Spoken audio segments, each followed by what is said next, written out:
Hello, all my friends and fish. Welcome to Lush and Salty Aquariums. Thank you so much for coming to my channel.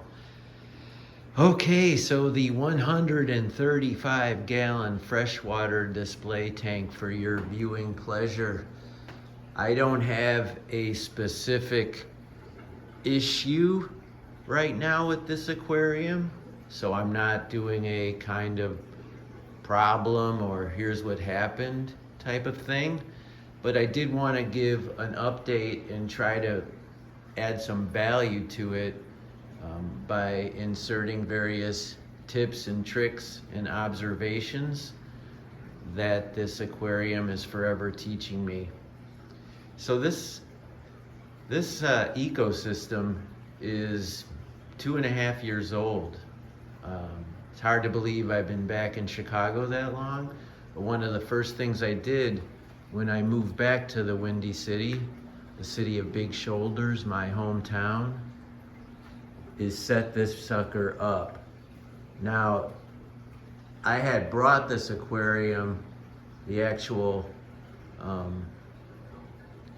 glass box, from California, and the really cool custom-made cabinet that it sits in. But in California, it was a saltwater tank, a mixed reef. Ergo, my name, Lush and Salty Aquariums. Just as an aside, in case anyone was wondering. The other thing I thought was funny about the name as well, I used to be a big drinker some 20 odd years ago. Stopped doing that when I started bringing babies into the world. Haven't looked back, but I thought Lush, given my passion for aquarium plants, plus the fact that I used to be one, was a cute adjective for the name. And then Salty, the same thing. I had saltwater tanks, and some people might say I have a salty personality, so I thought Lush and Salty Aquariums was an awesome name, and I still do, except I don't have any saltwater aquariums. So anyone searching my channel looking for a marine tank's gonna have to go back a few years to see it. And actually, you should probably do that, because man, was it awesome. It was really cool. But when I came to Chicago, living in an apartment building, I'm not on the first floor, and I've got hardwood floors. Both of those things were not my reality in California. I had we were in kind of a ranch house, and the floor was sort of a stone tile, if you will. And anyway, saltwater wouldn't F that up, but it sure as hell would screw up a wood floor at least a lot faster than freshwater. And I was sensitive to having to deal with all the maintenance that a saltwater tank would involve, especially if it involved elevators and things like that. I wasn't gonna make my own saltwater. In California, I had this guy just bring me a van full of it, and he would help me once a month, at least as far as that went. I did most of the work, but not some of the tech, and certainly not the water manufacture. However, with this tank and all my tanks, it's 100% all me, and I do not have any help anymore. And of course, this tank is the most involved when it comes to making sure the ecosystem does not go to hell in a handbasket. The interesting thing is, and I'm so glad I have done it, I'm running this aquarium via a sump. I'll just give you a peek for those who haven't seen it. It's about a 60-gallon aquarium under the aquarium. And once you get a sump with its refugium, and that's what this compartment is called. I mean, look at that. It truly is a planted tank under your aquarium. And then I've got the media there, different versions of sponges and biomedia. And then finally, the pump chamber back here, and a number of other whistles and bells. the heaters in there. I actually have 2 heaters, one as a backup, but in any event, if you add that to this, and a very knowledgeable opinion would suggest that that's exactly what you do, because the footprint, the actual real estate of Aquarium is really closer to 165 if you factor in the sump, which is pretty cool because it allows me to do more of the things I love, which is a heavy stocking, lots of plants, and just have a whole bunch of fun maintaining a multi-tiered, multifaceted ecosystem. Now this aquarium could run with a couple big canister filters, and some people do that with aquariums that are 100 gallons or more, especially in that sweet spot of 100 to 150. They will put a canister there and a canister there, and create, at least from a water pressure and water movement perspective, a similar dynamic to what we have here. But a sump is so much better. I haven't had to really clean this except for switching out the sponges once a week when I do my water change, which I do from here with a python back through that door there into the kitchen. It's really a lot easier than it sounds, and it didn't exactly sound that hard. But a sump, if you have any questions about it, all the wonderful things that you can do, that I do, some things that I don't do, I mean, just ask. I'm happy to talk about this. Sometimes I forget when I'm doing a video about this aquarium, but the aquarium under the aquarium is such a cool feature. And at this point in time, there are so many baby fish. Little Plecostomus have come in there, Neocaridina shrimp, various inverts, snails. It's all in there. I've seen all kinds of creatures in there, and they're more apt to survive in there than they are up here because of these voracious rainbow fish. Look at these teacup-sized millennium rainbows. I've got 3 of them, and that beautiful dwarf neon rainbow, not so dwarf anymore. I've got a handful of those. I've got, oh my gosh, so many fish in here. There's a school of Harlequin rasboras. You see some cardinal tetras behind them. And they wonderfully occupy different territories in the tank. Generally, the harlequins stay here. And generally speaking, I find the cardinals over here. Of course, they're not doing that right now, but that's probably because it's almost lights out and they're just adjusting. But typically, one group to each side, and then the bigger fish occupying the center stage. There's 4 beautiful, gigantic angelfish in here. Very common strain. There's a veal tail straight scalare, basically, just a classic angelfish. There's a standard fin version and another variant. And I've got one marble in here as well, who's gorgeous. I'm sure we'll see him before too long. Funny thing is, when I first set this fish tank up, my fantasy was to do Altum angelfish. If you don't know what those are, look them up. They're the wild-caught, stunning strain, that's the right word, variety of angelfish from the Amazon basin, Orinoco, I don't want to mess up my Latin or my Spanish, but I'm glad I didn't do that, because even with the regular angelfish, that first 6 months I lost I lost almost every one I put in. My biggest flaw as a fish keeper so far in Chicago has been rushing the nitrogen cycle and just rushing in general with getting this aquarium ready for fish. I went too soon. I didn't know what I know now about a lot of other things. The sump wasn't cycled yet, just a lot of factors, but I lost some fish, and I would have lost the Altums, no question about it, because they're 10 times more delicate than a typical store-bought, store-raised angelfish, and they would have all been gone, and they cost about $100 each. So super glad I didn't do that. Super glad. I'm sorry for the fish I did lose. It happens. I was really upset, but I moved on. Now as this tank ages, I have been losing fish here and there, but I look at it as just part of the natural circle of life. I did lose this beautiful opaline gourami. I lost his partner, and honestly that one's looking a little squirrely as well. But I got them as adults, and it's been a couple years, and who knows.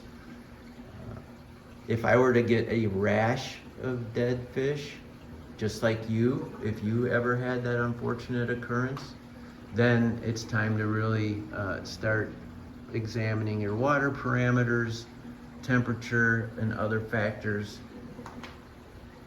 I lost a few rainbow fish last year, and I couldn't for the life of me understand why. And then I realized one of these little lights in the sump had fell off its mooring and was laying about half in the water, and it was delivering a slight but dangerous electrical charge. If you can believe it, it's a thing. You could shock your fish with electricity. Usually the culprit is a failed heater, but I'm about 90% certain that's what happened here, because when I took the light out of the water, it was broken at that point, and replaced it. I didn't get the issue with any more dying fish, and my water had tested just fine. I mean, I ruled out everything I could think of, and then I thought of that only when I discovered the light sitting in the sump there. A lot of times troubleshooting in this hobby is process of elimination. We start checking boxes until there's none left, or the only one that's left, and then that's probably your culprit. A couple fun features here. Just so you know, that's a reticulated Siamese algae eater, an SAE. Now there's a couple varieties. This is not the flying fox. It's debatable whether flying fox offer any value, especially with black-beard algae, but I don't want to have that debate right now. This is a Siamese algae eater. I'm pointing them out because that thing is 6 inches long. And given time and enough space, that little 2-inch SAE you bought to help you with black-beard algae could easily turn into this little shark. Now, fortunately, this is a gentle giant, almost adorably so. He just kind of lumbers along. He still eats algae, not nearly as much, and he's a piggy when I feed the aquarium. Those things will eat as much as any fish in here, easily, in every feeding. So those are just things to bear in mind. Plus, if I'm being honest, I mean, compared to all these other beautiful fish, it's kind of a dud, right? Looks like something you'd buy at